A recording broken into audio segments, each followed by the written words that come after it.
You mentioned all of us have controversies. I have to ask. Do you find the controversy of whether you are the sole founder or the co-founder of Wikipedia ironic, absurd, interesting, important? What are your comments? So I would say unimportant, not that interesting. I mean, one of the things that people are sometimes surprised to hear me say is I actually think Larry Sanger doesn't get enough credit for his early work in Wikipedia, even though I think co-founder is not the right title for that. So, like he had a lot of impact and a lot of great work, and I disagree with him about a lot of things since and all that, and that's fine. So, yeah, no, to me, that's like, it's one of these things that the media love a falling out story. Mhm. So they want to make a big deal out of it. And I'm just like, yeah, no. So there's a lot of interesting engineering contributions in the early days. Like you were saying, there's debates about how to structure it, what the heck is this thing that we're doing? And there's important people that contributed to that. Yeah, definitely. So he also, you said you've had some disagreements. Larry Sanger said that nobody should trust Wikipedia, and that Wikipedia seems to assume that there's only one legitimate defensible version of the truth on any controversial question. That's not how Wikipedia used to be. I presume you disagree with that analysis. I mean, just straight up, I disagree. Like, go and read any Wikipedia entry on a controversial topic, and what you'll see is a really diligent effort to explain all the relevant sides. So, yeah, just disagree. So, on controversial questions, you think perspectives are generally represented? I mean, because it has to do with the kind of the tension between the mainstream and the non-mainstream that we were talking about. Yeah, no, I mean, for sure. Like, to take this area of discussion seriously is to say, yeah, you know what? Actually, that is a big part of what Wikipedians spend their time grappling with, is to say, how do we figure out whether a less popular view is pseudoscience? Is it just a less popular view that's gaining acceptance in the mainstream? Is it fringe versus crackpot, et cetera, et cetera? And that debate is what you've got to do. There's no choice about having that debate, of grappling with something. And I think we do. And I think that's really important. And I think if anybody said to the Wikipedia community, gee, you should stop, sort of covering minority viewpoints on this issue, I think they would say, I don't even understand why you would say that. Like, we have to sort of grapple with minority viewpoints in science and politics and so on. But it's, and like, this is one of the reasons why, there is no magic, simple answer to all these things. It's really contextual. It's case by case. It's like, you've got to really say, okay, what is the context here?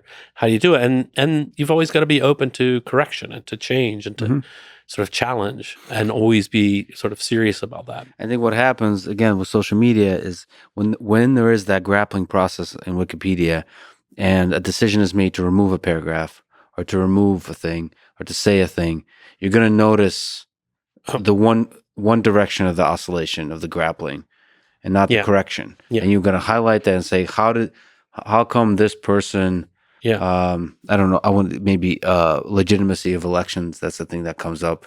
Donald Trump, maybe I can give a really good example, which is there was this sort of dust up about the definition of recession in Wikipedia. So the accusation was often quite ridiculous and extreme, which is, under pressure from the Biden administration, Wikipedia changed the definition of recession to make Biden look good. Mm-hmm. Or we did it not under pressure, but because we're a bunch of lunatic leftists and so on. And then, when I see something like that in the press, I'm like, oh dear, like, what's happened here? How did we do that? Because I always just accept things for 5 seconds first. Mm-hmm. And then I go and I look and I'm like, you know what? That's literally completely not what happened. Mm-hmm. What happened was one editor thought the article needed restructuring. So the article is always said, so the traditional kind of loose definition of recession is 2 quarters of negative growth. Mm-hmm. But there's always been, within economics, within important agencies in different countries around the world, a lot of nuance around that. And there's other like factors that go into it and so forth. And it's just an interesting, complicated topic.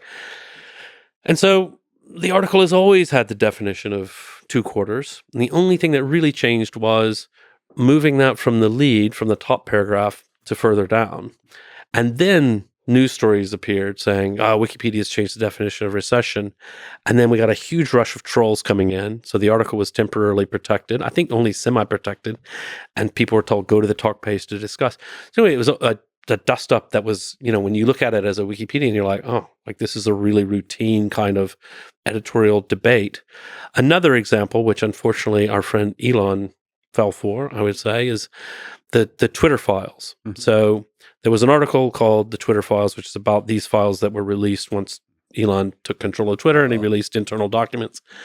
And what happened was somebody nominated it for deletion, but even the nomination said, this is mainly about the Hunter Biden laptop controversy.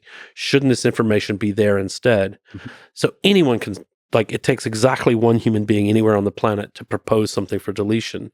And that triggers a process where people discuss it, which within a few hours, it was what we call snowball closed, i.e.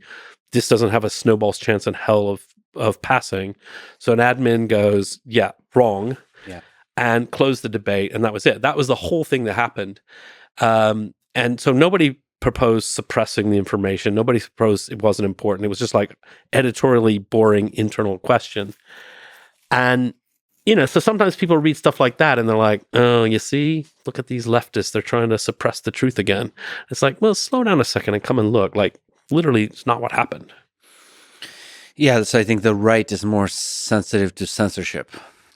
And so they will more likely highlight, there's more virality to highlighting something that looks like censorship in any walks of life. And this moving a paragraph from one place to another or removing it and so on as part of the regular grappling of Wikipedia can make a hell of a good article or YouTube video. Yeah. No, it sounds really enticing and intriguing and surprising to most people because they're like, I'm reading Wikipedia. It doesn't seem like a crackpot leftist website. It seems pretty kind of dull, really, in its own geeky way. Well, that's how. And so that makes a good story. It's like, oh, am I being misled because there's a shadowy cabal of Jimmy Wales? I read political stuff. I mentioned to you that I'm traveling to have some very difficult conversation with high-profile figures, both in the war in Ukraine and in Israel and Palestine. And I read the Wikipedia articles around that, and I also read books on the conflict and the history of the different regions. And I find the Wikipedia articles to be very balanced and there's many perspectives being represented. But then I ask myself, well, am I one of them leftist crackpots? They can't see the truth. I mean, it's something I ask myself all the time. Forget the leftists, just crackpot in general. Am I just being a sheep in accepting it? And I think that's an important question to always ask, but not too much. Yeah, no, I agree completely. A little bit, right? But not too much. No, I think we always have to challenge ourselves of like, what do I potentially have wrong?